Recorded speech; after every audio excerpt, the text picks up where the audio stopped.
예레미야 52장 1절부터 3절까지 제가 읽습니다. 시드기야가 위에 나아갈 때에 나이 21세라 예루살렘에서 11년을 치리하니라. 그 모친의 이름은 하무달이라 림나인 예레미야의 딸이더라.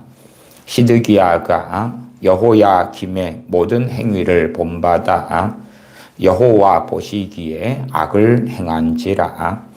여호와께서 예루살렘과 유다를 진노하심이 그들을 그 앞에서 쫓아내시기까지에 이르렀더라. 시드기야가 바벨론 왕을 배반하매. 아멘. 예레미야 52장 오늘 말씀의 핵심적인 말씀으로 삼는 것은 52장 3절입니다. 시드기야 왕에 대해서는 다음 시간에 살펴보고 52장 3절에 여호와께서 예루살렘과 유다를 진노하심이 그들을 그 앞에서 쫓아내시기까지에 이르렀더라. 여호와께서 예루살렘과 유다를 진노하심이 그들을 그 앞에서는 하나님 앞에서입니다. 단순하게 예루살렘이라는 땅에서 유다라는 땅에서 쫓아내신 것 이전에 하나님 앞에서 쫓아내었다 그 말입니다. 하나님께서는 선언하시죠. 내 백성이 아니라 로암미라. 암미가 아니라 로암미라. 그런 것처럼 단지 포로되어서 바벨론으로 끌려가고 그런 것 이전에 하나님께서 하나님 앞에서 쫓아내신 거예요. 이사야서에도 나와 있는 것처럼 너희의 번제, 너희의 제물, 너희의 제사, 너희의 기도를 듣는 것이 역겹다.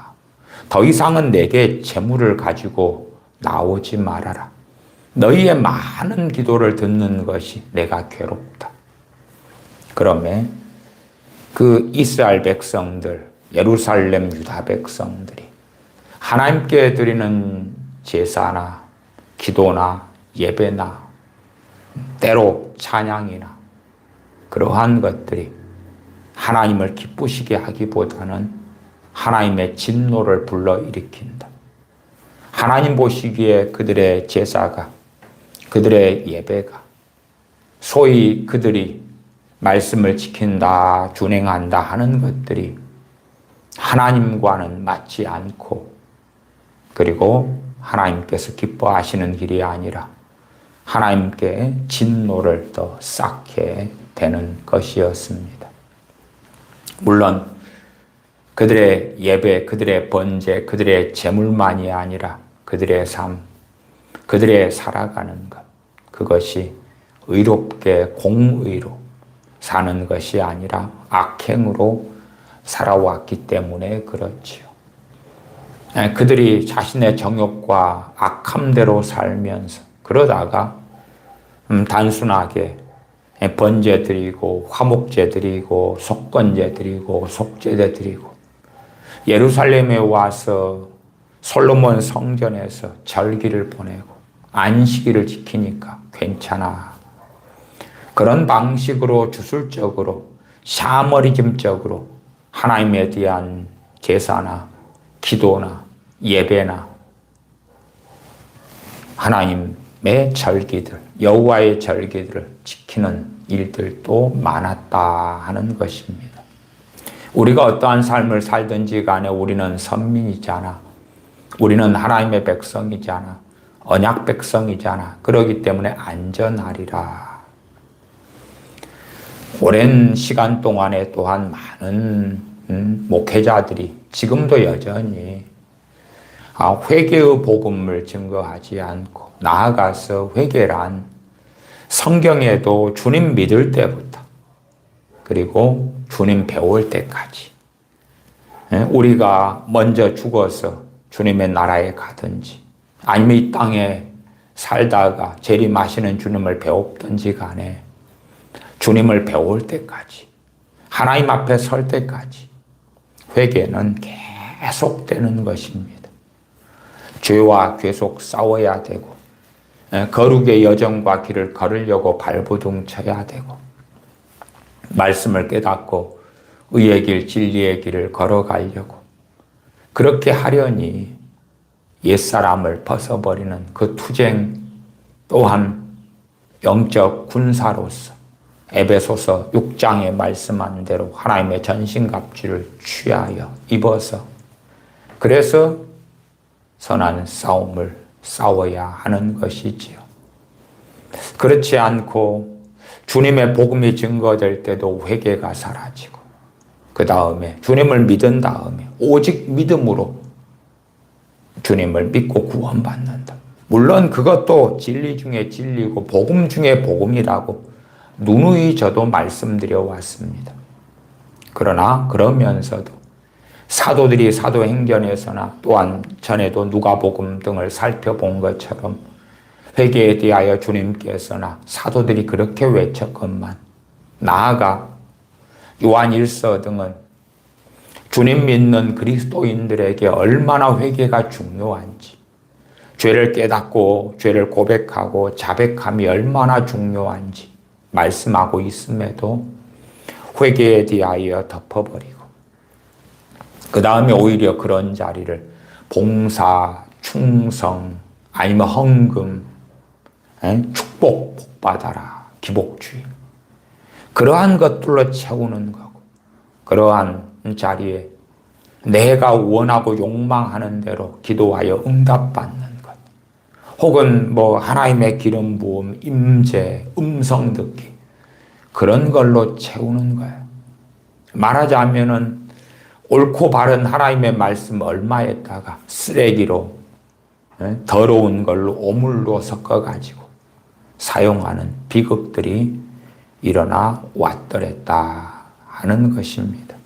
전능하신 하나님께서는 이 죄가 쌓이고 쌓이니 하나님의 백성들, 선민인 유대인들 또한 그 중심은 예루살렘이죠.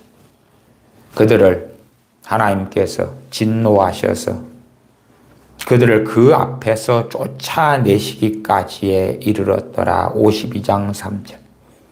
하나님 앞에서 쫓아내셨다. 더 이상 예루살렘 성전에서 예배드리지 말아라. 꼴보기 싫다. 하나님께서 586년에는 바벨론이라는 이민족들을 통하여서 솔로몬 성전을 다 회파시켜 버리시죠. 나중에 수르바벨 성전이 지어지고 그리고 그것이 헤롯에 의하여 중건된 다음에는 그때도 AD 70년에 하나님께서 로마의 손을 빌어서 더 이상 예배드릴 수 없게 더 이상 제사할 수 없게 그렇게 무너뜨려 버리고 기껏해야 헤롯 때에 만들어 놓은 서쪽 축대 얼마만 남겨지고 말았다 하는 것입니다. 성전 벽도 아니고 축대만 일부가 서쪽 축대가 남은 것을 지금은 통곡의 벽이라 해서 거기에 가서 부지런히 성지순례하고 기도하는 그러한 유대인과 우리 기독교인들의 모습을 보지요. 586년에 그 하나님의 영광 가운데 하나님의 임재 가운데 봉헌된 솔로몬 성전 그 성전에서 더 이상 모이지 못하게 그리고 하나님의 진노를 보여주시려고 바벨론을 통하여 때때로 성경 기물들이 사라지고 기물들의 금이 벗겨지고 그리고 빼앗기고 그렇게 되어져 가게 하셨는데도 자신들의 제사, 자신들의 신앙을 돌아보지 않았다. 신앙과 삶은 하나지 분리된 것이 아니지 않습니까? 여전히 신앙과 삶이 분리되게 사는 경우도 많고 마치 한 번 구원은 영원하다. 주님 영접했으니 주님 믿었으니 자 안심하라 안전하다. 그렇게 가르쳐왔던 대한민국의 많은 목회자들 여전히 그렇게 가르치고 있는 목회자들처럼 당연히 유대인들도 그렇게 믿었더랬습니다. 유대인의 대제사장들이, 유대인의 레위인들이, 제사장들이, 유대인의 대부분의 선지자들이 그들이 잘못된 길로 걸어갔더랬습니다.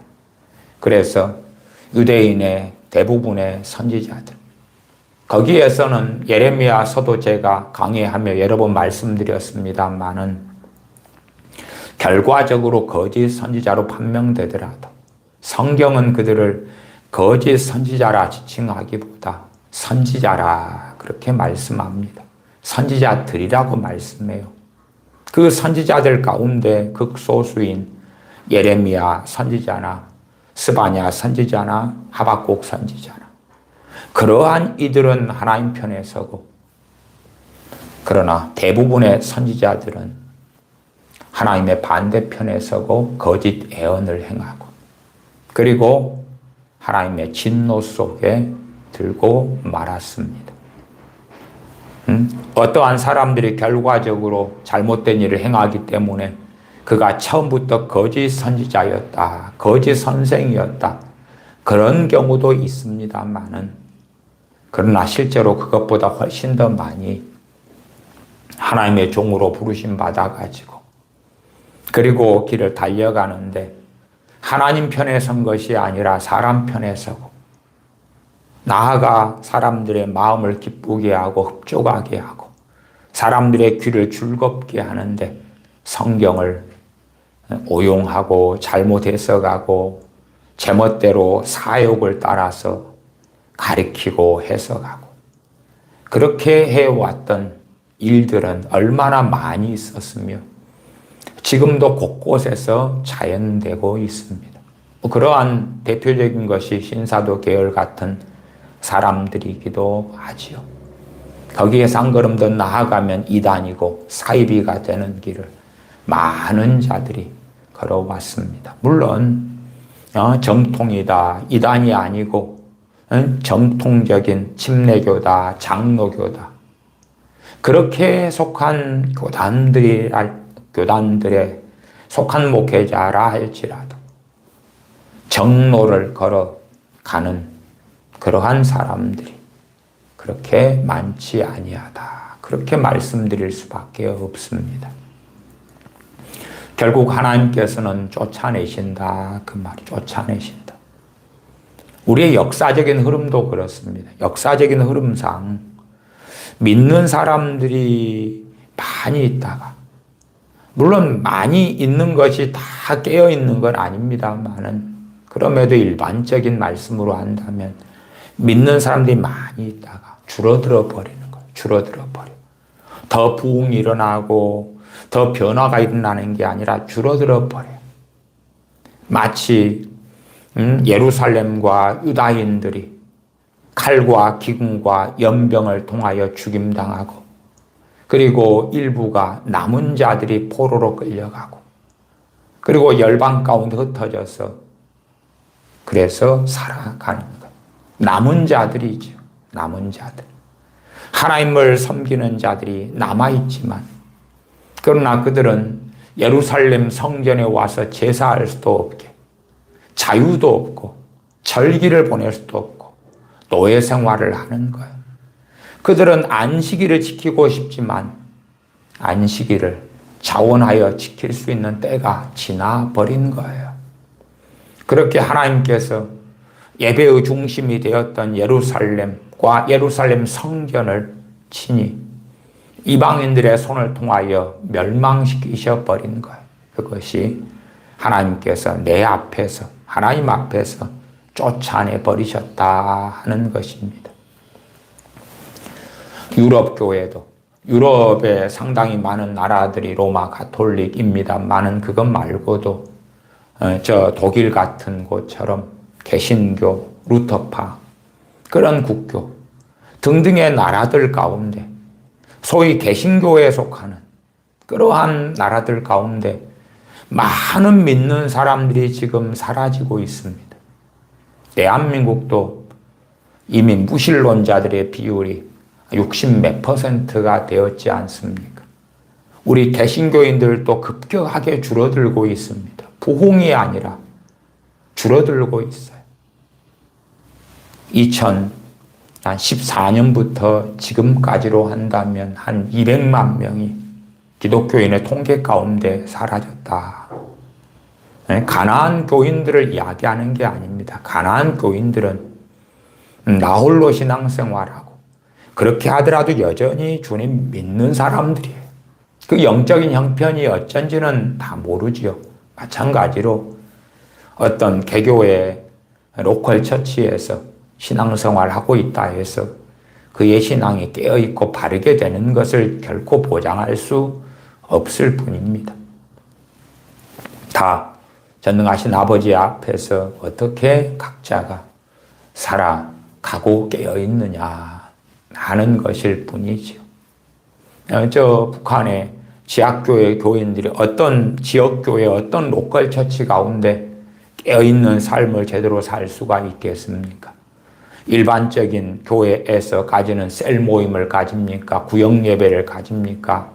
부활절 예배를 가집니까? 맥주감사절, 추수감사절이라고 모일 수 있습니까? 주일에 모여서 찬양하고 공예배를 드릴 수 있습니까? 공개적으로 전도할 수 있습니까? 세례받을 수 있습니까? 그러한 것들이 얼마간 있다 할지라도 숨어서 비밀리에 그렇게 할 수밖에 없는 것이지. 당당하게 성경책을 옆구리에 끼고 주일날 예배당에 가서 예배할 수 없지요. 그들의 봉숙교회 같은 가짜 교회들만 몇 개가 산전용으로 있을 뿐이라는 것을 우리는 다 알지 않습니까? 다 각자 하나님 앞에서 1대1로 서 있을 뿐입니다. 그러한 기독교인, 개신교인들의 통계에서 나는 더 이상 안 믿어. 나는 더 이상 기독교인 안 할래. 그렇게 되는 사람들이 무수하게 나오고 있습니다. 독일 같은 데도 그렇게 나 더 이상 안 믿을래 그런 사람들만 1년에 수십만 명씩이 나오고 있습니다. 독일은 루터교 국교이기 때문에 그러한 통계들이 더 확실하게 나오죠. 소위 호적을 파버리는 것처럼 나는 더 이상 안 믿을래 그렇게 되는 사람들이 1년에 수십만 명이에요. 재수와 무슨 일이겠습니까? 하나님께서 쫓아내시는구나. 하나님 앞에서 쫓아내시는구나. 쫓아내시는구나.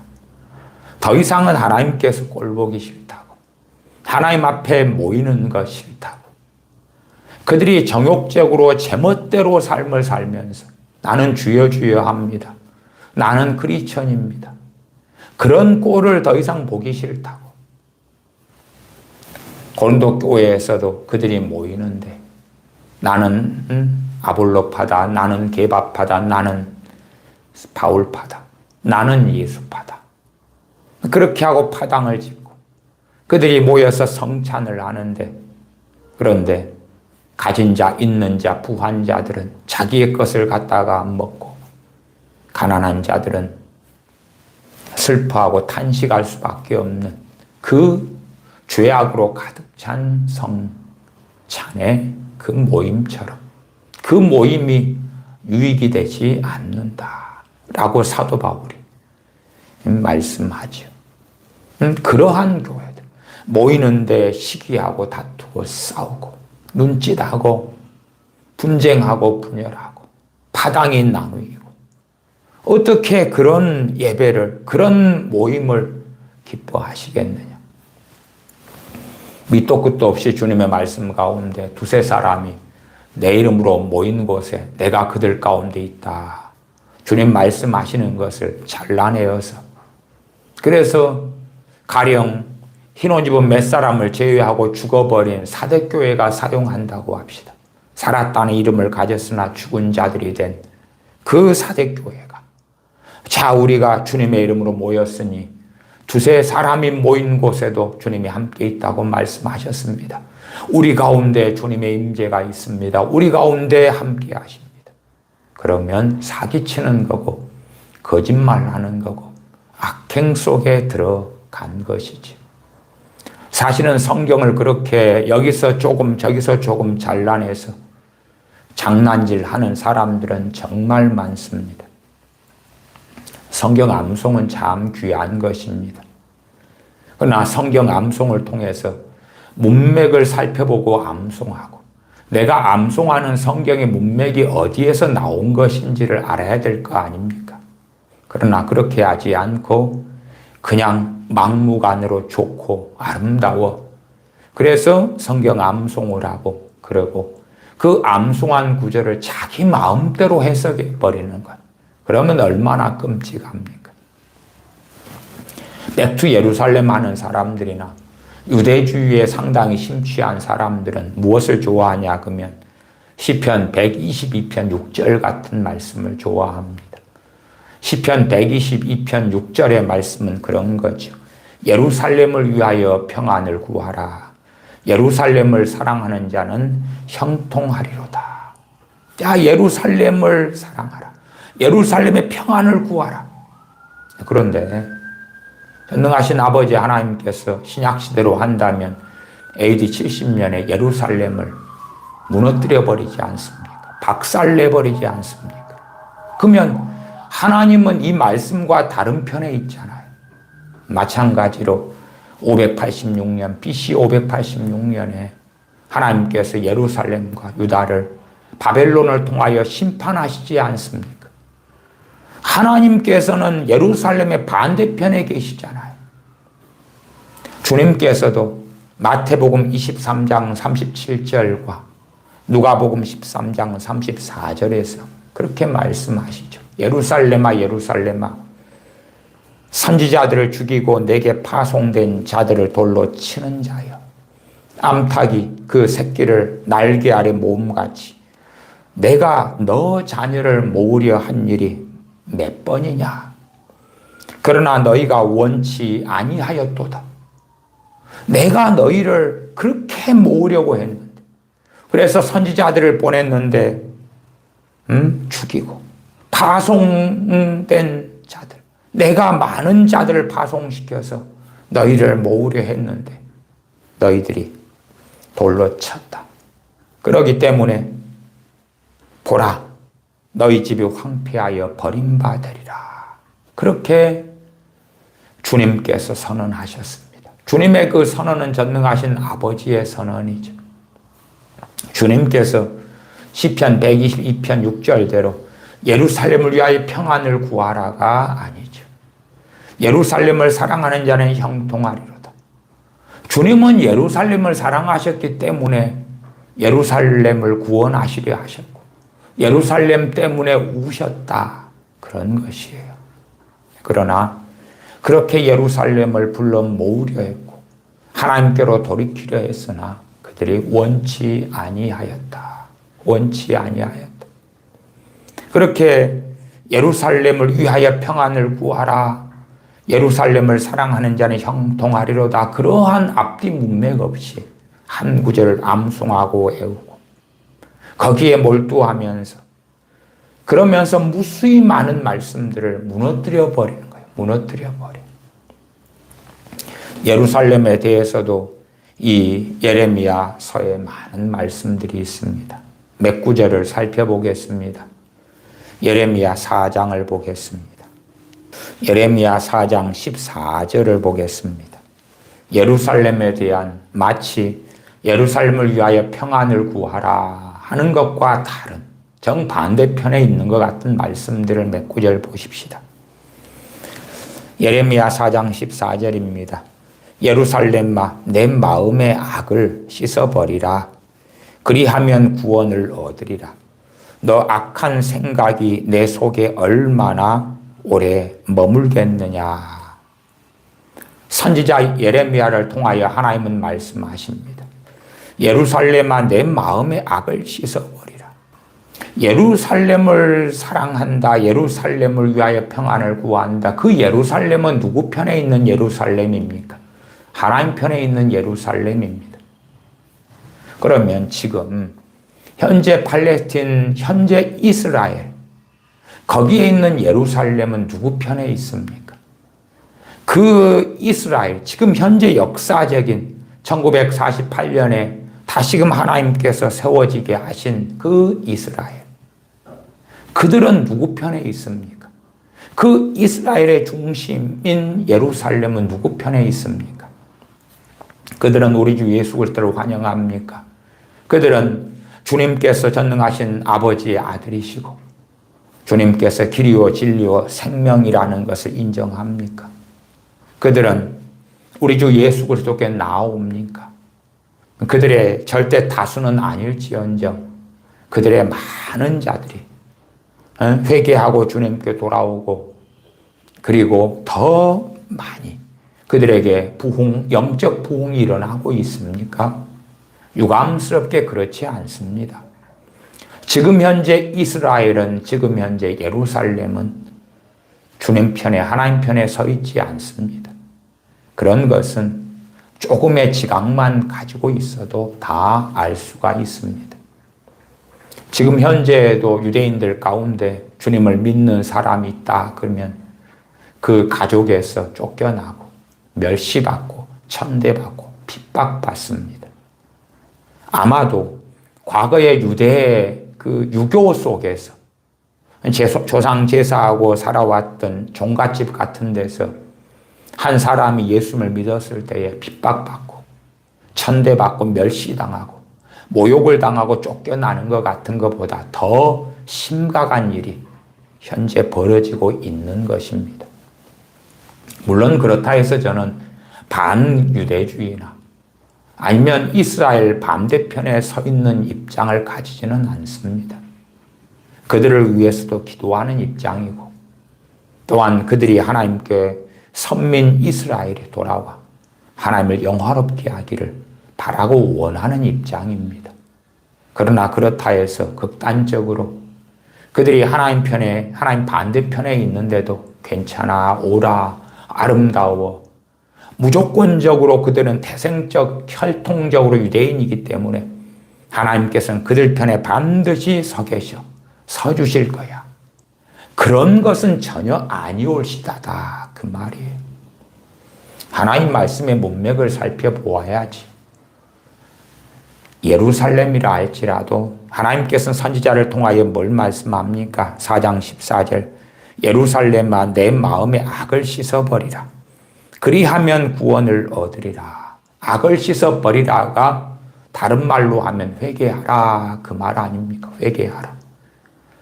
아무리 사랑하시는 예루살렘이라도 회개 없는 구원이 아니에요. 돌이킴 없는 구원이 아닙니다. 돌이킴 없는 용서가 아니라 그 말입니다.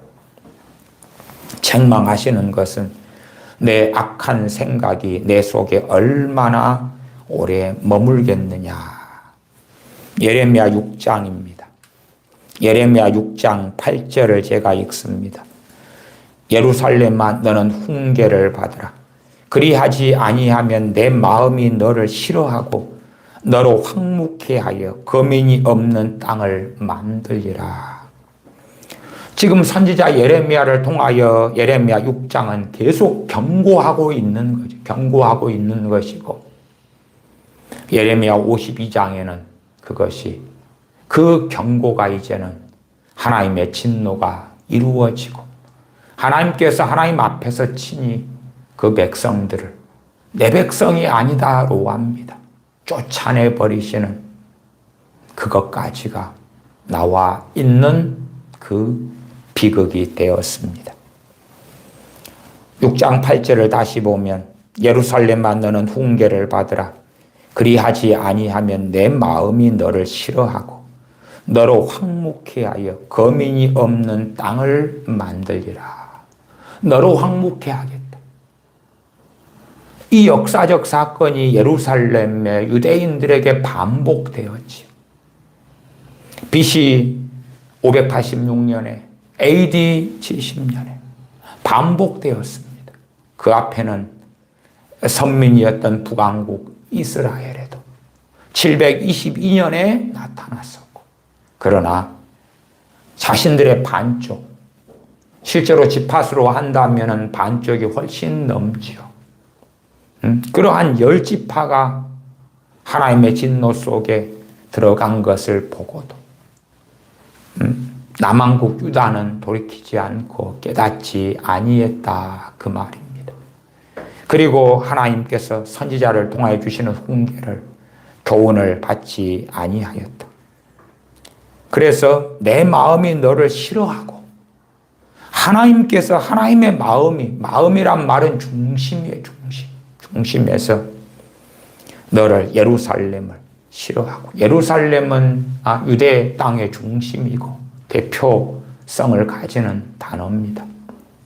그래서 때로는 예루살렘 그럴 때에 유대 땅의 수도인 예루살렘을 중심으로 말씀할 때가 있고 어떨 때는 유대인들을 전체를 포괄하는 단어로 쓸 때도 있습니다.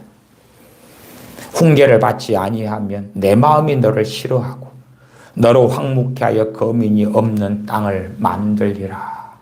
그렇게 경고해 오셨던 것입니다.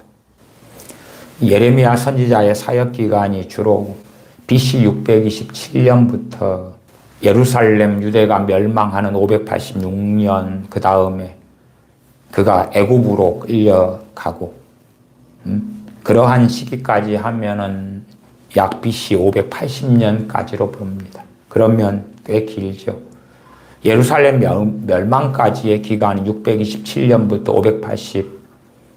586년이기 때문에 그것만 해도 약 40여 년이 되고 그 이후로 이제 한 6년여 기간 동안 애굽으로 끌려갔던 그 시기까지 하면 더 긴 시간을 하나님의 말씀을 증거합니다. 물론 우리 가지고 있는 성경 가운데 예레미야서 앞에 이사야서도 봅니다. 이사야 선지자 같은 경우도 우리가 이사야 1장 1절을 보면 유다 왕 우시야와 요담과 아하스와 히스기야 시대에 아모스의 아들 이사야가 유다와 예루살렘에 관하여 본 계시라. 그리고 유다와 예루살렘에 대하여 그들을 책망하고 하나님의 경고를 증거하고 하는 것도 이사야서를 통하여 얼마나 길게 오래 나와 있습니까? 이사야 선지자 같은 경우도 우시야 왕이 죽던 해에 부르심 받아서 우시야 왕이 죽었을 때가 BC 739년경입니다.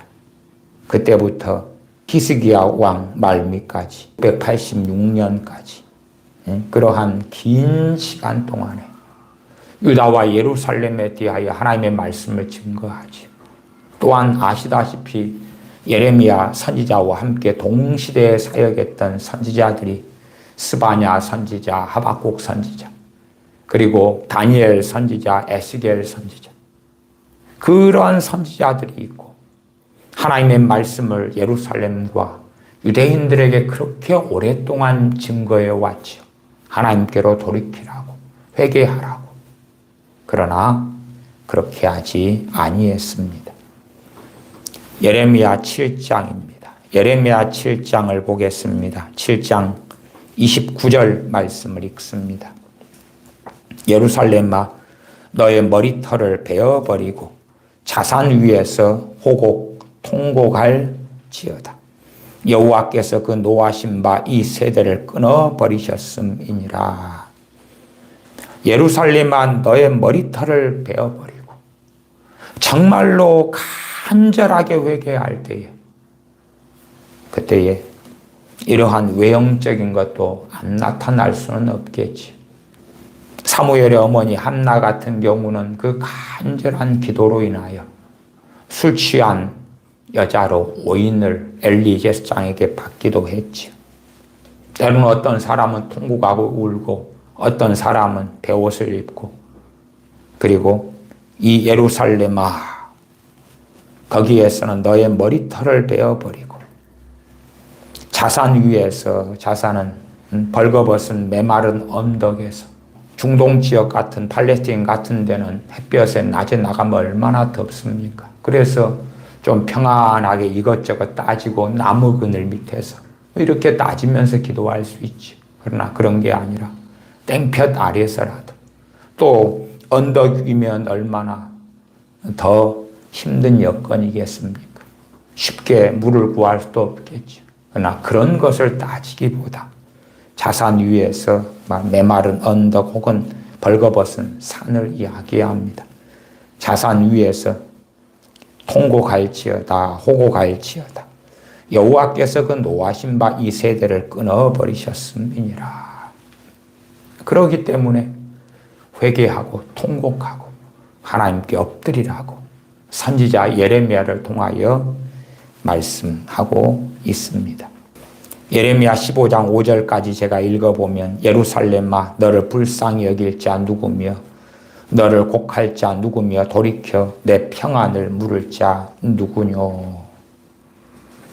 그렇게 하나님께서 선지자를 통하여 예루살렘에 경고하고 경고하건만 그러나 돌이키지 않음에 때가 차서 언제까지나 하나님께서 참으시는 게 아니기 때문에 예레미야 52장에서는 하나님께서 그 앞에서 하나님 앞에서 쫓아내 버리셨다라고 말씀합니다. 우리가 로마서 11장에 하나님께서 참 감람나무 가지인 그러한 하나님의 백성 선민 이스라엘 유대인들을 꺾어버리셨다. 꺾어버린 그 자리에 돌감람나무 가지들은 이방인들을 접붙이셨다고 말씀하지. 그의 백성들을 버리심이에요. 한 걸음 나아가서 하나님께서 원 가지들도 아끼지 아니하셨은지 하물며 너희일까 보냐. 원 가지도 아끼지 않고 꺾어버리셨다. 그러면 너희는 원 가지가 아니건만 얼마나 더 꺾어버리시기가 쉽겠느냐. 그런 경고입니다. 그래서 하나님을 두려워해라 라고 로마서 11장은 우리에게 이방인으로서 주님 믿어 선민된 하나님의 백성된 우리에게 경고하고 있는 것이지요. 로마서 1장도 그렇습니다. 로마서 1장을 봅니다. 로마서 1장 21절부터입니다. 로마서 1장 21절부터 제가 읽어갑니다. 하나님을 알되 하나님으로 영화롭게도 아니하며 감사치도 아니하고 오히려 그 생각이 허망하여지며 미련한 마음이 어두워졌나니 스스로 지혜 있다 하나 우준하게 되어 썩어지지 아니하는 하나님의 영광을 썩어질 사람과 금수와 버러지 형상의 우상으로 바꾸었느니라. 하나님을 알되 하나님으로 영화롭게도 아니하며 감사치도 아니하고 나 예수님 언제 믿었어? 나 언제 성령 충만 받았었어? 나 언제 그 큰 구원의 기쁨을 누렸었지? 그래서 나는 신앙생활 한 지 몇 년 되었고 집사가 되었고 권사가 되었고 장로가 되었고 아니야 나는 젊을 때부터 신학교를 다녀서 지금 목사가 되었지. 나는 선교사가 되었지.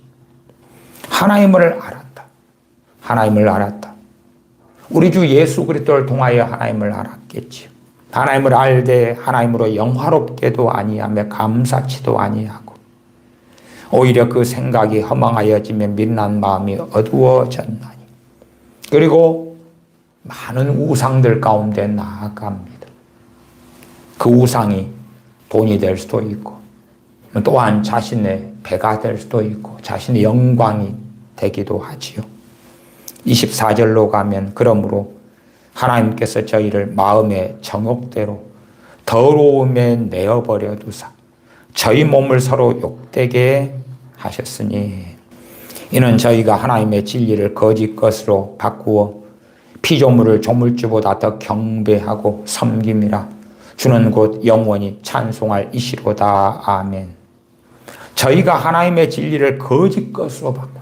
하나님 말씀을 이리저리 잘라내가지고 여기서 조금 저기서 조금 잘라내서 자신들의 정욕과 사욕을 위한 도구로 하나님 말씀을 해석하고 사용하고 인용하고 그렇게 해서 악의 길로 하나님의 말씀이다 하면서 달려가는 일들은 너무나 많아왔죠.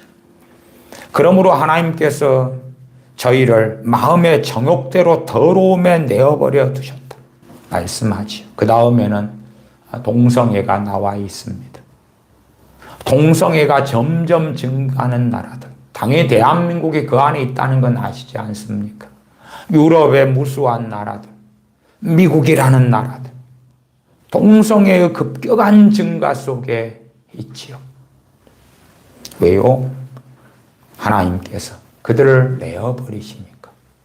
마치 예루살렘을 또한 유대를 하나님께서 하나님의 앞에서 쫓아내버리시는 것처럼 기독교에는 숫자가 줄어들어가는 것, 동성애가 증가돼 가는 것, 그리고 이렇게 죄악이 관영해 가지요. 로마서 1장 뒤에 28절로 갑니다. 로마서 1장 28절 또한 저희가 마음에 하나님 두기를 싫어하며 하나님께서 저희를 그 상실한 마음대로 내어버려 두사 합당치 못한 일을 하게 하셨으니 마음에 하나님 두기를 싫어하는 사람들은 그 삶에 심지어 유대인들 이스라엘이 온갖 악행을 하면서도 우리는 선민입니다. 우리는 하나님을 섬깁니다. 하나님을 믿습니다. 그렇게 했던 것처럼 하지만 결과가 뭡니까? 점점점 죄악이 증가돼 간다는 것입니다. 우리가 하나님 앞에서 살아가느냐 그렇지 않느냐, 이 짧은 시간보다는 좀 긴 시간, 중장기적인 시간으로 이야기하십시다.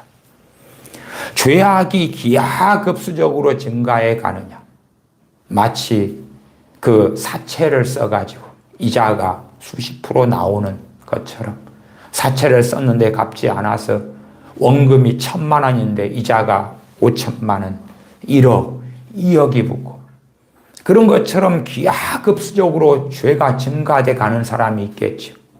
그러면 로마서 1장 28절에 해당되는 거예요. 뻔하지요, 그런 것은. 그런 것은 구별하기가 참 쉽습니다. 믿는 사람인데 단지 실수를 이야기하는 게 아니에요. 실수나 허물은 누구한테도 다 있습니다. 그거 말고 죄악을 짓고 사는데도 뭐 합니까? 강팍하고 뻔뻔한 거예요. 강팍하고 뻔뻔한 거예요. 그런 사람들 가운데 어떤 사람은 나 더 이상 안 믿을래 그러고 떠나고요. 그러나 또한 그런 사람 가운데 상당한 사람은 여전히 난 믿을래 그리고 삽니다. 그러한 사람이 아주 교회 안에 다수가 되었을 때에, 그럴 때에 초대교회가 중세시대로 로마 가톨릭으로 정교회로 다 바뀐 거였죠. 그런 사람이 절대 다수가 되었을 때 그냥 그렇게 썩어버린 사람들이 나는 더 이상 안 믿을래 그리고 떠났다면, 무신론자가 되었다면 교회는 깨끗한 사람들만 남았겠지요. 100% 깨끗하지 않더라도 죄와 투쟁하고 싸우고 그런 사람들. 요한계시록 3장의 사도교회가 살았다는 이름을 가졌으나 죽은 자로다. 그 사도교회 교인들 전체는 이미 잘못된 길로 가버렸어요. 그러나 그들은 안 믿겠다 그런 게 아니죠. 우리가 요한계시록 2장 3장의 소아시아 7교회 가운데 최소 5교회를 볼 때에, 서머나교회와 빌라델피아 교회를 빼놓고 5교회를 볼 때에, 그럴 때 그 대다수가 어찌 됐습니까? 나는 안 믿겠다가 아니에요. 안 믿겠다가 아니에요. 여전히 믿는 사람으로 남아 있습니다. 그러나 사대교회처럼 이미 죽은 신앙, 죽어버린. 그러니 사대교회는 신혼 입은 사람이 몇 사람에 불과하고 그 대다수는 주여 주여 하고 살지만 불법을 행하는 삶 속에 살고 있다 그 말이에요. 실제로 유감스럽게도 저는 극단적으로 나타났던 로마 가톨릭이나 정교회처럼 그런 모양과 양상으로 점체가 흘러갈 수도 있고, 아니면 지금 우리 개신교 안에서 전통적인 성경대로 신앙을 가지고 있다 그렇게 하지만, 그러나 불법을 행하는 자들로 점점점 악이 범람해 가는 그러한 삶을 살 수도 있다. 이번에 우리나라에 비가 많이 와서 어떠한 지역은 1시간 전에는 괜찮았는데 1시간 만에 그냥 그 억수 같은 비가 쏟아져서 폭포수 같은 비가 와서 침수되고 범람해버리고 그러한 일들이 있었잖아요. 그런 것처럼 가장 일반적인 그렇게 분별하기 쉬운 걸로 한다면 죄가 아주 심각하게 많아져 버리는 거예요. 우리가 죄와 싸우다 보면 좀 전진할 수도 있고 후퇴할 수도 있고 그럴 수 있는 게 우리 그리스도인의 일반적 삶입니다. 그러나 안 싸우면 어찌 됩니까? 그래서 제가 서두에도 회개의 복음, 그리고 주님을 회개하고 주님을 믿고 나아가서 그 회개는 죄를 깨닫고 알아야지 회개하고 죄와 싸우려니까 회개하지 않습니까? 그것은 우리가 주님을 배울 때까지의 과업이다. 주님을 배울 때까지 계속 되어져야 하는 거다. 말씀을 드렸죠. 그러나 죄와 싸우지 않는 사람들, 나 주님 믿었어. 저 구원파 이단처럼 이제는 회개가 필요 없어. 아니면 회개라는 것을 이론적으로만, 개념적으로만 가지고 있는 거예요. 그리고 회개하기보다 주님을 이용하고 하나님의 이용하여서 무엇을 더 누릴 것이냐, 받을 것이냐, 얻을 것이냐, 취할 것이냐, 어떠한 부귀영화를 얻을 것이냐, 자기 십자가를 지고 주님을 따르는, 자기를 부인하는 삶이 아니라 주님께서 주시는 부귀영화를 내가 받겠다, 부귀영화를 기도해서 응답받겠다, 그리하여서 자기를 부인하는 게 아니라 내 욕심을 이루고 내 욕망을 이루고 나의 성공 때문에 기뻐하고 그러한 삶을 살겠다. 로마서 1장 28절 또한 저희가 마음에 하나님 두기를 싫어하며, 마음에 하나님 두기를 싫어한다는 것은 기본적으로 하나님의 백성, 믿는 자들에 대한 이야기입니다. 그것은 그 앞에 문맥에서부터 나왔던 것이죠. 저희가 마음에 하나님 두기를 싫어하며 하나님께서 저희를 그 상실한 타락한 강팍한 마음대로 내어버려 두소. 하나님께서 내어버려 주시는 거예요. 그것은 어떤 면에서 하나님께서 예레미야 52장에 예루살렘과 유대를 그 앞에서 쫓아내시는 것과 일맥상통하고, 그리고 그것보다 약한데 약할 수는 있겠다 싶어요. 왜? 내어버리시는 것하고 쫓아내시는 것, 물론 함께 가는 이야기입니다. 그래서 로마서 1장을 살펴보기도 하는 것입니다. 그 상실한 마음대로, 타락한 강팍한 마음대로 내어버려 두서 은혜를 안 베푸신다 그 말, 긍휼을 안 베푸시는 거예요. 그럼에 합당치 못한 일을 하게 하셨다, 하게 내어버려 두셨다 그 말이에요. 내어버리시니까 결과로 하나님의 은혜가 없고 진리 영신 성령님께서 역사를 안 하시니까 죄를 깨닫지 못하고, 그리고 온갖 죄악을 저지르는데 뻔뻔하고 아무렇지도 않은 거예요. 그렇게 살아가며 29절부터 무수한 죄의 양상들이 나타났던 것입니다. 곧 모든 불의, 추악, 탐욕, 악의가 가득한 자요, 시기, 살인, 분쟁, 사기, 악독이 가득한 자요, 수군수군하는 자요, 비방하는 자요, 하나님의 미워하시는 자요, 능욕하는 자요, 교만한 자요, 자랑하는 자요, 악을 도모하는 자요, 부모를 거역하는 자요, 우매한 자요, 배약하는 자요, 무정한 자요, 무자비한 자라. 저희가 이 같은 일을 행하는 자는 사형에 해당하다고 하나님의 정하심을 알고도, 하나님께서 이 같은 일을 행하는 자는 사형에 해당된다는 걸 알고도 그런 사람은 믿는 자밖에 없는 거예요. 믿는 자. 불신자나 이슬람에 속한 자나 무신론자가 어찌 압니까? 몰라요. 하나님의 백성들이 알죠. 또한 최소한 안다는 것도 그러한 성경을 가지고 있다는 게 전제지요. 나는 무시해버릴래. 그러한 많은 목회자가 있고 많은 교인이 있습니다. 그러나 자기가 들고 다니는 성경에 그렇게 기록되며, 최소한 로마서 1장에 이렇게 기록되며 어떻게 부인할 수가 있겠는가? 최소한의 열심만 가져도 로마서를 안 읽어본 교인들은 거의 없을 것입니다. 로마서가 16장까지 있더라도 한 1장, 2장까지는 읽어보겠지요. 그까지 읽다가 너무 길어 안 읽을래 그럴지 몰라도 자기가 안 보고 안 깨달으려 하지.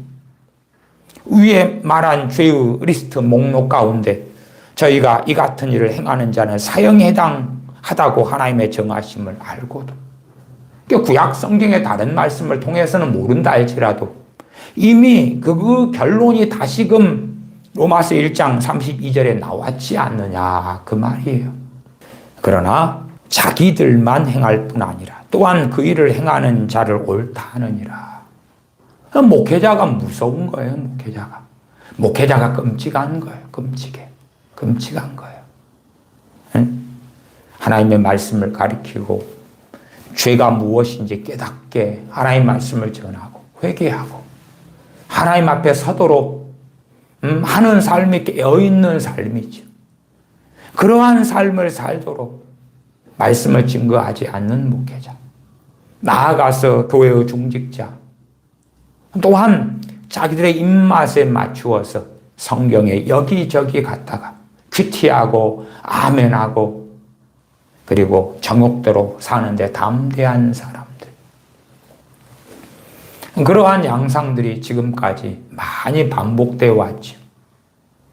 그렇게 하다 보면 일반적인 양상으로 믿는 자가 줄어든다 그 말이 줄어들죠. 아예 그냥 쫓아내버리고 추방시켜버리니까. 그리고 겉보기 안 줄어들었는데 마치 사도교회처럼, 마치 라오디게아 교회처럼, 마치 에베소 교회처럼 처음 사랑을 잃어버렸으나 그러나 더 부지런히 신앙생활을 하기도 하지요. 그러나 어느 때에 하나님께서 그들에게 경고하시고 경계하시고 책망하시고 그러나 교훈을 받지 않으면 하나님의 마음에 싫어서 그래서 쫓아내 버리신다고, 버려버리신다고 말씀하죠. 창세기 6장에도 성령님께서 그들을 떠나시는 것이 나옵니다. 그때에는 어느 민족, 어느 국가로 나누어져 있지 않을 때입니다. 성령님께서 그들 가운데 거하실 때예요. 그러나 그들이 이제 온통 죄악이 관영하는 그 길을 걸어가니까 노아를 포함한 8식구 빼놓고는 홍수를 통하여 다 멸망시켜 버리셨습니다. 왜요? 하나님께서 그들을 기뻐하지 않으셨기 때문에, 하나님께서 그들을 즐거워하지 않으셨기 때문에 그 끔찍한 대홍수를 통하여 다 하나님 앞에서 쫓아내 버리셨기 때문에 그래요. 결코 다시는 하나님께 나와 예배할 수 없게, 하나님께 나와 제사할 수 없게, 기도할 수 없게. 그래서 BC 586년에 너희들이 그렇게 모여 예배하고 절기를 보내고 안식일을 보내고 매일 제사하고 하는 솔로몬 성전을 하나님께서 이방인의 손을 통하여 무너뜨리고 없애버리시는 거예요. 성경 기물도 다 빼앗기게 하고 다 사라지게 하셨던 거예요. 친히 하나님께서 하나님 앞에서 쫓아내려니까 장소적으로도 예루살렘에서 많은 자들이 칼과 기근과 연병으로 죽고, 그리고 남은 자들은 포로가 돼서 쫓겨나고, 나아가 예루살렘에 돌아와도 성전은 없지요. 황폐케 되어서 없지요. 나중에 포로기에서 돌아온 다음에 학개서에 혹은 스룹바벨 때에 성전을 짓게 하시죠. 솔로몬 성전에 비해서는 훨씬 볼품없는 성전이고, 그 성전에 모인 사람들, 하나님께 나오는 사람들은 회개하고 하나님께로 마음을 돌이킨 사람들이었죠. 그러나 하나님께서 시간을 주실 때 돌이키지 않은 자들은 하나님께서 그들을 쫓아내셨다. 마태복음 25장 30절을 제가 읽어드리면 거기에서는 5달란트, 2달란트, 1달란트 받은 종들 가운데 1달란트 받은 종에 대하여 주님께서 말씀합니다. 이 무익한 종을 바깥 어두운 데로 내어 쫓으라. 거기서 슬피 울며 이를 갈미 있으리라. 이 무익한 종을 바깥 어두운 데로 내어 쫓으라. 내어 쫓아버리라. 한 달란트 받은 종이 그것을 감춰뒀는데 괜찮아, 괜찮아. 그래도 사랑해. 그래도 함께해. 결코 주님께서 말씀하신 게 그것이 아닙니다. 그것이 아니에요. 고라신 가버나움 베스다에 주님께서 많은 권능을 행하고 말씀을 전하셨는데 회개치 아니하며 화 있을진저 화 있을진저 화 있을진저 선언하셨잖아요. 아니야, 그래도 괜찮아. 그러니까 지금 전해지는 우리가 증거하는 복음이 사랑의 복음이 맞습니다. 사랑의 복음이 맞아요. 그러나 그 사랑이 무한한 사랑의 복음이 아닙니다. 어떻게 무한한 사랑의 복음입니까? 그러면 지옥이 없어요. 그러면 하나님의 진노가 없어요. 그러면 하나님의 심판이 없어요. 유명한 주의 종들 가운데 극단적 무한한 하나님의 사랑의 복음에 빠져서 지옥을 약화시키고 지옥을 없애버리고 그러한 사람들이 많이 있어 왔습니다. 존경받았던 존 스토트 목사님 같은 경우는 영원 멸절설을 주장했지. 안 믿었다고 사람이 영원히 지옥에서 고통받는 것 나 인정할 수 없어. 노노. 그러면 안 믿어서 영원히 지옥에서 고통받는 게 아니라 영혼이 멸절, 사라져버려. 뿅 없어져버려. 없어져버려. 일정하게 고통을 좀 받다가 뿅 사라져버려. 뭐 등등을 주장했던 거 아닙니까? 왜? 자기가 믿고 싶은 그 사랑의 복음, 그 무한한 사랑의 복음, 그것하고 영원한 지옥이 부딪히니까 그렇죠. 최근에 돌아가셨던 유명한 미국의 어느 목사님, 그분도 72세인가 최근에 돌아가셨잖아요. 그분도 무한한 사랑의 복음을 막 증거하려다 보니까 그러다 보니까 이러한 하나님의 진노와 심판에 대하여 최대한 축소시키다 보니까 이상한 대로 그의 말년에 흘러가고 말았더랬어요. 그래서 교묘하게 이것저것이 많이 섞여 있어서 그런 부분에 주의가 필요하다 제가 여러 차례 말씀드리기도 했더랬었죠. 요한계시록 2장 3장을 보겠습니다. 4절 5절부터 읽습니다. 에베소 교회에 하시는 말씀입니다. 그러나 너를 책망할 것이 있나니 너의 처음 사랑을 버렸느니라. 처음 사랑을 버렸다. 그러므로 어디서 떨어진 것을 생각하고 회개하여 처음 행위를 가지라. 어떤 처음 행위입니까? 처음 사랑에서 난 처음 행위예요. 사랑으로 인해서 예배하고 찬양하고 감사하고 기도하고 주님의 그 희생, 주님의 그 사랑 때문에 그 사랑에 매여서 주님께서 얼마나 큰 은혜와 사랑으로 구원하셨는지, 전능하신 아버지께서 얼마나 그 큰 사랑으로 이방인인 우리를 긍휼히 여기셨는지 알기 때문에 거기에서 오는, 그 사랑에서 오는 처음 행위, 매너리즘에 빠져서 예배하고 기도하고 헌금하는 것이 아니라 그 사랑, 그 은혜, 그 기쁨에 잡혀서 하는 처음 행위, 그 사랑, 그 은혜의 감사, 감격에서 오는 예배, 헌금, 찬양, 기도, 예배. 회개하여 처음 행위를 가지라.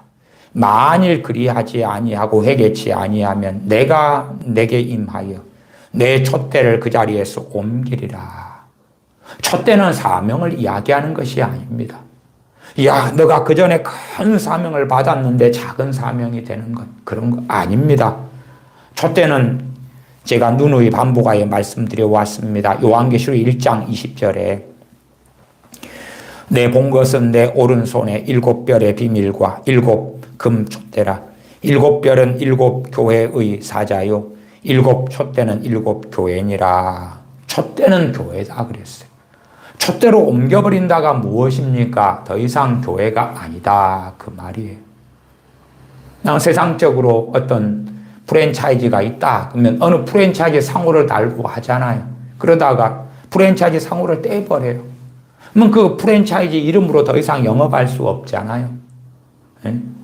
그런 것처럼 그 촛대는 교회고 주님의 이름으로 거하는 주의 백성들인데 더 이상 아니다 그 말이 아니다. 버가모 교회에 주시는 말씀으로 갑니다. 2장 14절부터입니다. 계시록 2장 14절부터 제가 읽습니다. 그러나 내게 두어 가지 책망할 것이 있나니 거기 내게 발람의 교훈을 지키는 자들이 있도다. 발람이 발락을 가르쳐 이스라엘 앞에 올무를 놓아 우상의 제물을 먹게 하였고 또 행음하게 하였느니라. 발람 선지자가 돈을 사랑하는 거예요. 그래도 괜찮아, 나 선지자니까. 그래도 괜찮아, 하나님이 나를 사랑하시니까. 그 다음에 이 발락에게 이스라엘을 하나님이 친히 심판할 수밖에 없는, 하나님을 알기 때문에 하나님을 아는 지식에서 오는 그러한 이스라엘을 범죄케 할 우상 속에 올무를 놓을 지혜를 가리킵니다. 악한 지혜죠. 왜 그렇게 가리키고도 뻔뻔합니까? 자기는 선지자고 자기는 하나님의 사람이고 하나님이 함께 하시니까 뻔뻔한 거죠. 뻔뻔해. 그것이 이 발람의 교훈을 지키는 자들입니다. 15절 이걸 다른 말로 니골라당의 교훈을 지킨다. 이와 같이 내게도 니골라당의 교훈을 지키는 자들이 있도다. 제가 니골라당의 교훈에 대해서는 과거 몇 년 전에 몇 시간, 2시간 이상으로 설교를 하기도 했습니다. 니골라당은 마치 그 구원파하고 비슷한 것입니다. 소위 말하면은 이 무율법주의자들. 나 주님 믿었으니까 이제 말씀대로 뭐 살면 좋아. 살면 상급이 있어. 그러나 안 살면 그건 생략하는 거예요. 무율법주의. 안 살아도 지옥에는 안 가. 이게 가로쳐 놓는 거죠. 가로쳐 놔. 물론 어떤 목사가 무율법주의가 뱃속에 있다 해도 순종하십시다. 말씀대로 사십시다. 그렇게 말하지요. 그러나 말씀대로 안 살면, 주님을 사랑 안 하면, 자기 십자가를 지고 주님을 따르지 않으면 그까지는 말을 안 해요. 충성 봉사합시다. 그럴 때 하나님께서 형통케 하시고 복을 주시고 상급을 주십니다. 안 하면 말씀을 따라서 바르게 가르치지 않아요. 깨어 있읍시다. 그 다음 깨어 있지 않으면 무슨 일이 있는가 하는 주님의 말씀은 안 가르쳐요. 그런 무율법주의자의 여러 양상들이 있습니다. 주로 유감스럽게 한국 교회가 그러한 니골라당처럼 가리키는데 최소 반쪽 혹은 반쪽 이상의 니골라당의 교훈처럼 가리키는 양상이 있습니다. 소위 이제 극단적으로 니골라당이다 그러면은 한번 하나님을 믿은 다음에는 뭐 어떻게 살아도 다 용서받았으니까 괜찮아 하는 양상을 가지지요. 그래서 대표적으로 그러한 이 구원파 같은 걸 이야기하고 예시로 들었습니다. 또한 뭐 칼빈주 5대 교리 가운데 성도의 견인 교리가 있습니다. 말하자면 어떠한 상황 속에서도 하나님께서 그의 백성은 보호해 주셔. 좀 더 이제 부드럽고 온건하지요. 대신에 미혹은 훨씬 강합니다. 왜냐하면 누구라도 받아들일 만한 교훈이기 때문에. 구원파 같이 이야기해버리면 야, 한번 예수를 믿은 다음에 어떻게 살아도 괜찮아. 그러면 그건 좀 받아들이기 어려운데. 그러지만 이제 성도의 견인 교리처럼 저도 성도의 견인 교리의 양면성을 전에도 설명하고 이야기해서 어떻게 믿는 성도의 견인 교리가 옳다. 어떻게 이해하는 성도의 견인 교리는 잘못했다. 그렇게 양자를 설명을 해드렸습니다. 근데 이제 잘못된 한쪽 측면에 치우친 성도의 견인 교리로서 이야기한다면 그것도 니골라당의 교훈이 되고 발람의 교훈이 된다 그 말이에요. 거기에서는 어떠한 상황 속에서도 거기에서 죄의 문제나 또한 자기 정욕대로 사는 문제, 온갖 세상 악으로 달려가는 문제, 그것은 생략해버리죠. 생략해버리고. 그리고 어떠한 상황 속에서도 하나님께서 믿는 자를 지키신다, 보호하신다. 그렇기 때문에 염려하지 말아라. 그렇게 상당히 부드러운 니골라당의 교훈의 해석과 주장이 있습니다. 니골라당의 교훈, 발람의 교훈을 지키는 자들에 대하여 16절, 그러므로 회개하라. 그리하지 아니하면 내가 내게 임하여 속히 임하여 내 입의 검으로 그들과 싸우리라.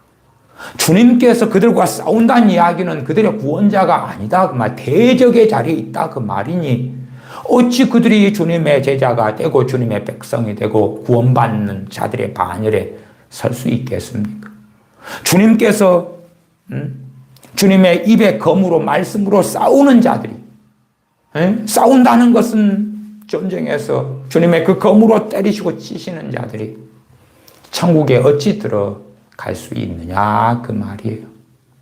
그렇게 회개하라고 자꾸만 주님께서 이 교회들에게, 에베소 교회와 버가모 교회들에게 외치시고 계시죠. 회개의 복음은 믿을 때 하고 끝나는 게 아니올시다. 우리가 우리의 사명이, 우리의 인생이, 삶이 마감될 때까지 죄와 싸워야 되기 때문에 회개는 붙잡고 있어야 되고, 그러나 그 회개는 내 자신의 손바닥을 빌고 내 자신의 거룩한 행위를 하고 이전에 주님께서 우리 죄를 짊어져 주셨기 때문에 주님의 십자가의 복음, 주님의 보혈의 공로를 믿는 믿음으로 하는 회개, 그것이 핵심 중의 핵심이다. 고 제가 설교에 왔었습니다. 그 아래에 두아드라 교회에 주시는 말씀을 보겠습니다. 21절부터 봅니다. 2장 21절부터 또 내가 그에게 회개할 기회를 주었을 때 그 음행을 회개하고자 아니하는도다. 볼지어다 내가 그를 침상에 던질 터이요 또 그로 더불어 간음하는 자들도 만일 그의 행위를 회개치 아니하면 큰 환난 가운데 던지고 또 내가 사망으로 그의 자녀들을 죽이리니 모든 교회가 나는 사람의 뜻과 마음을 살피는 자인 줄 알지라. 내가 너희 각 사람의 행위대로 갚아주리라. 주님께서 친히 하시는 말씀이기 때문에 저는 요한계시록에서 가장 중요한 부분, 핵심 중의 핵심이 계시록 2장 3장이다. 2장 3장이라고. 일곱인이 어떤 해석을 가지는지, 일곱 나팔이, 일곱 대접이, 혹은 666이, 적그리스도가 첫째 짐승, 둘째 짐승이 어떤 해석이 되느냐, 그것도 당연히 하나님의 말씀이기 때문에 중요합니다. 그러나 주님께서 친히 하신 계시록 2장 3장에 교회들에게 하신 말씀에 비추면 해석에 개연성이 있는 것과 이렇게 명확한 주님의 말씀하고는 그것은 태양과 반딧불의 차이처럼 그러할 것이다 말씀을 드리는 거예요. 쓸데없이 여러 해석이 가능한 부분들을 붙잡고 이러니 저러니 하는 것보다 더 명확하게 이러한 계시록 2장 3장의 말씀을 꼭 붙잡아야 된다. 꼭 붙잡아야 된다 말씀드리는 거예요. 그리고 이 두아드라 교회에 있어서도 회개하라고, 회개치 아니하면 큰 환난 가운데 던지고 또 내가 사망으로 그의 자녀를 죽이리니 모든 교회가, 나는이 누굽니까? 우리 주 예수 그리스도입니다. 나는 사람의 뜻과 마음을 살피는 자인 줄 알지라. 로마서 1장에도 하나님께서 뜻과 마음을 살피시기 때문에 마음에 하나님 두기를 원하는지 원치 않는지 뜻과 마음을 살핀다는 거지. 입술로만 주여 주여 하고 나는 믿습니다. 그러나 마음이 하나님께 멀고 뜻이 하나님께 멀고, 그러나 나는 세례받았고 기독교인입니다. 그렇게 외형적인 것을 보시지 않고 뜻과 마음을 살피신다 그 말이에요. 그리고 친히 내가 너희 각 사람의 행위대로 갚아주리라. 무엇대로 갚아주신다고요? 아니 주님께서 이 두아드라 교회에 말씀하시면 한 번 더 복음을 전해주시면 좋지 않을까? 야, 누구든지 오직 믿는 자는 구원받으리라. 염려하지 말아라. 마치 회개를 던져버리는 것처럼 믿으라, 나를 믿으라. 그러면 구원받으리라. 주님께서 제자들에게, 특별히 주님의 사도들에게 하나님을 믿으니 또 나를 믿으라, 그렇게 말씀하셨죠. 주님과 동거동락했던, 주님과 함께 고난을 같이 받았던 사도들, 제자들에게. 그러나 두아드레아 교회에게 나를 믿으라, 염려하지 말아라, 근심하지 말아라, 내 아버지 집에 거할 곳이 많도다, 그런 게 아니라 내가 너희 각 사람의 행위대로 갚아주리라 그러시면서 행위대로 갚아준다는 그 앞에 두아드레아 교회 교인들이 회개하지 않을 때에 어떠한 환난 가운데 던져버리고 어떻게 행하실지를 말씀하셨다, 그 말이 친히 우리를 위하여 생명을 주신, 십자가를 지신, 피 흘려 죽으신, 부활하신 주님께서 하신 말씀이다. 계시록 3장 1절부터 봅니다. 3장 1절부터 제가 읽습니다. 사대교회의 사자에게 편지하기를, 하나님의 7영과 7별을 가진 이가 가라사대, 내가 네 행위를 아노니 너가 살았다는 이름은 가졌으나 죽은 자로다.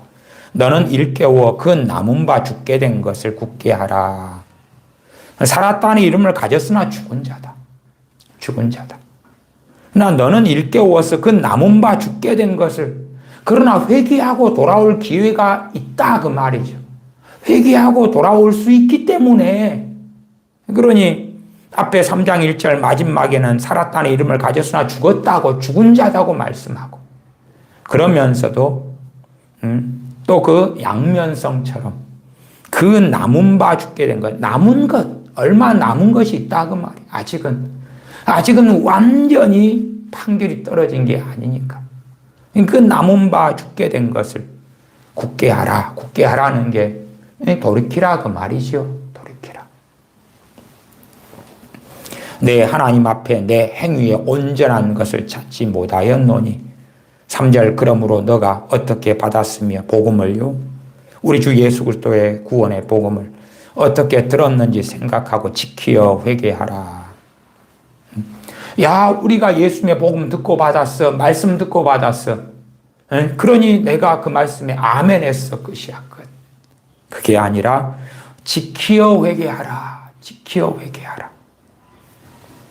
그래서 말씀을 지키는 것, 돌이키는 것과 회개가 함께하고 있죠. 만일 일깨지 아니하면 내가 도적같이 이르리니 어느 시에 내게 임할런지 너가 알지 못하리라. 사대교회의 이 죽어버린 신앙을 가진 자들이 주님께서 도적같이 오시는데, 그래서 너희들이 죽은 자들이지만 천국 가 구원받아, 그게 아니지. 주님의 입에 검으로 싸우리라. 싸우는데 그 대상이, 그래서 부흥이 일어나, 그래서 구원받아, 괜찮아, 그게 아닌 것처럼 주님께서 도적같이 오시는데 어느 시에 너가 임할런지 너가 알지 못하리라. 그러한 자들이 그래도 믿는다고 하니까 괜찮아, 절대 아니다, 그 말이죠. 라오디게아 교회의 말씀으로 갑니다. 3장 15절부터 봅니다. 내가 내 행위를 아노니 너가 차지도 아니하고 더웁지도 아니하도다. 너가 차든지 더웁든지 하기를 원하노라. 너가 이같이 미지근하여 더웁지도 아니하고 차지도 아니하니 내 입에서 너를 토하여 내치리라. 내 입에서 너를 토하여 내치리라. 그러나 이 라오디게아 교인들은 신앙생활을 아주 재미있게 했습니다. 왜 재미있었습니까? 말씀드리면 17절이죠. 너가 말하길 나는 부자라 부유하여 부족한 것이 없다. 근데 자기들은 부하여 부족한 것이 없는 삶을 살았으니, 그러면서 교회 예배당에 출입하고 함께 모이고 함께 모여 식사하고 얼마나 재밌었겠느냐, 그런 말이에요. 그들은 여전히 그리스도인 크리스천으로 남아 있었어요. 그러나 주님께서는 16절에 너가 이같이 미지근하여 더웁지도 아니하고 차지도 아니하니 내 입에서 너를 토하여 내치리라. 토하여 내치겠다, 그러니 회개하라고. 19절에 물은 내가 사랑하는 자를 책망하여 징계하노니, 하나님께서 그럼에도 라오디게아 교회를 안 사랑한다는 게 아니에요. 그러니까 기회를 주시고 책망하고 징계하신다고 말씀하고, 그러므로 너가 열심을 내라 회개하라. 열심을 내면 뜨거워지죠. 뜨거워져. 회개하라 말씀하고 계시는 것입니다. 하나님께서 언제나 끌어안아 주셔, 언제나 받아주셔가 아니라 예레미야 52장을 통하여 하나님께서 그의 백성 예루살렘을, 그의 백성 유대를 그 앞에서, 하나님 앞에서 쫓아내시는 것. 더 이상 예배 드리는 것, 번제, 제사, 화목제, 소제, 속건제, 매일 드리는 제사, 절기를 지내고 안식일을 지내고 와서 기도하고 찬양하고 더 이상 안 받겠다. 더 이상 그 꼴 안 보겠다. 그 앞에서 쫓아내시는, 그 앞에 쫓아내시는 결과로 칼과 기근과 연병으로 무수히 죽고, 그리고 남은 자들이 포로로 끌려가고 노예가 되고, 그리고 그들이 서로 돌아온다 해도 예루살렘은 회파되었고 성전은 없고 성경 기물이 없고 그럴 뿐이죠. 그들이 안식일을 지내고 싶어도 지낼 수 없게 되었고, 그들이 예루살렘 성전에 와서 제사하고 싶어도 노예살이를 하고, 그러면 제사할 수 없고, 아니면 칼과 긴과 연병으로 하나님의 심판을 받아 죽었기 때문에 그 음부에서 고통받는데 하나님께 다시금 돌아와 회개하고 엎드릴 기회가 끝났다. 그 말이 끝났다. 누가복음 13장 28절만 읽고 말씀을 마무리합니다.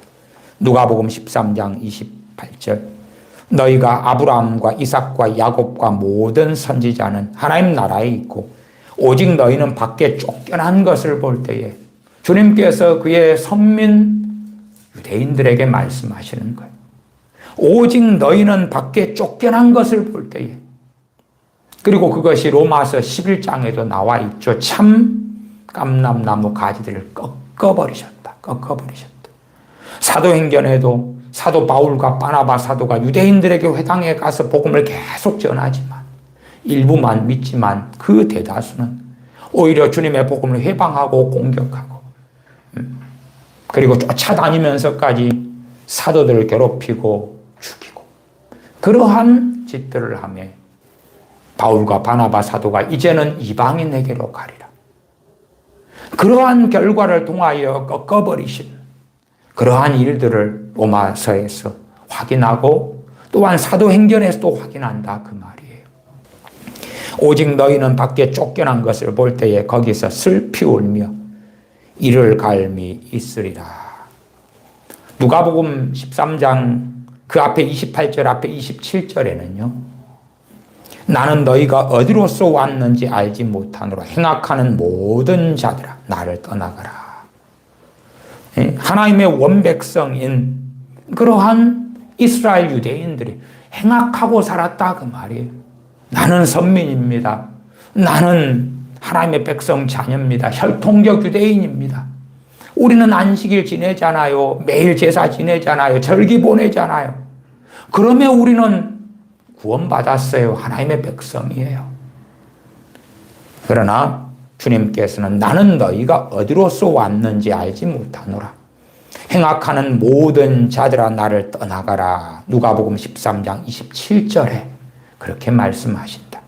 그렇기 때문에 아브라함과 이삭과 야곱과 모든 선지자는 하나님 나라에 있게 되는데, 오직 너희는 행악하는 너희는 첫째는 유대인이다, 우리는 선민이다 하는 사람들, 더 포괄적으로는 주여 주여 하지만, 그러나 로마서 1장대로 더 많은 죄같이, 그렇게 홍수가 나는 것처럼 물이 점점 불어나는 것처럼 죄가 더 많아지고, 죄와 싸우지도 않고 투쟁하지도 않고 하나님의 전신갑주를 취하여 입고 거룩의 길을 걷지 아니하고 태만하고 성경의 일부 조금 떼어내고 사욕을 조칠 스승을 많이 두고 그 정욕의 길을 달려가는 자들, 주님께서는 행악하는 모든 자들아 나를 떠나가라. 당연하게 산상수 마태복음 7장에도 주님께서는 또한 명확히 말씀하셨다는 것을 우리는 듣고 압니다. 불법을 행하는 자들아 내가 너희를 도무지 알지 못하노라. 그러므로 하나님께서는 하나님 앞에서 꼴보기 싫은 자들을 쫓아내시는 하나님이십니다. 쫓아내시는 여러 모습들을 우리가 살펴보았습니다. 그럼에도 예루살렘에 대하여 사랑하시기 때문에 계속하여 그의 선지자들을 통하여 심지어 그 선지자들 돌로 치고 죽이더라도 또 다른 선지자를 보내셔서 그래서 하나님께 돌아오라고 예루살렘아 내 마음의 악을 씻어버리라. 그리하면 구원을 얻으리라. 예레미야 4장 14절처럼 그렇게 경고하시고 경고하신 것을 우리는 압니다. 예레미야 6장 8절에 예루살렘아 너는 훈계를 받으라. 훈계를 받으라. 그렇게 말씀을 하시는 거예요. 그러면 지극한 하나님의 사랑이 있고 그러면서도 그 크신 긍휼을 부인해버리고 박차버리고 그렇게 명목상 형식상 기독교인으로 나무나 그러나 하나님께서 쫓아내버리시는 그러한 일들을 우리가 보면서 우리 자신도 경계하고 주님 배울 때까지 깨어 있어야 하는 것입니다. 이 어떠한 세상의 부귀영화보다도 더 귀한 것, 심지어 우리 육신의 건강보다 더 귀하고 귀한 것이 주님 앞에서 깨어있는 삶이다. 기도하겠습니다.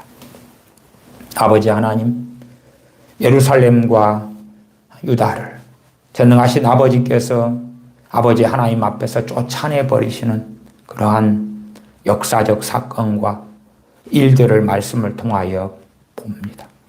나아가서 하나님의 백성들 자녀들임에도 그러나 강팍으로 달려가고 마음에 하나님 두기를 싫어하고 하나님을 영화롭게 하지 아니하고 자신의 배를 위하여 자신의 영광을 위하여 사리 사욕을 위하여만 달려가 온갖 죄가 관영케 되어지는 그러한 자들에 대하여 전능하신 아버지 하나님께서 쫓아내버리시는 그리고 심판하시는 일들을 볼지인데 두려움 가운데 또한 하나님을 경외함 가운데 전능하신 아버지 하나님을 사랑함 가운데 무엇보다 우리 주 예수 그리스도의 대속의 복음 십자가의 복음을 사랑하고 그 은혜에 감사하며 아버지 하나님을 즐거워하며 기뻐하며 즐겁게 예배하며 경배하는 복된 자녀들로 주님 앞에 서게 하여 주시옵소서.